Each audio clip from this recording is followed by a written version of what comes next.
Going back to when you were saying about when you were having to come up with 5, 6 ideas a day and kind of feeling like really at the front line of that is creativity, you might argue on demand. That's creativity with incredible constraints. You've got the time constraint there. And a lot of people listening will also be feeling that sort of pressure to come up with ideas. Did you have any things up your sleeve that you did on a daily basis with that group or individually, where if you're having to be creative under pressure like that? So I think at Benefit Cosmetics, and I think any business will do well, if you know the brand, the DNA of the brand inside out, and you know what the brand stands for and the values and all of that stuff, and that stuff is so clear, it makes it so much easier to come up with ideas. I think the difference is really interesting.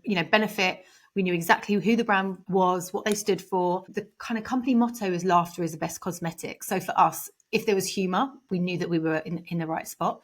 Whereas going to somewhere like Made, at the time that I joined, it had really scaled up, and we were in this kind of transition phase where actually I was part of a rebrand.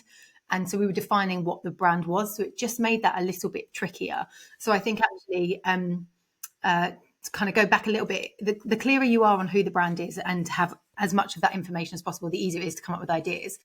And I think actually we were very fortunate that we worked for a brand that had that so clear that we could come up with ideas on the spot. And I remember, and this is showing my age, but when Facebook announced that they were doing lives, and we were like, oh my God, this is the next big thing. This is amazing. I think we woke up in the morning and we were texting on the way to work saying, oh, let's do something. We got into the office at 9:00, and by 9:30 we were filming. And that's how quick we could turn things around, because we knew the brand.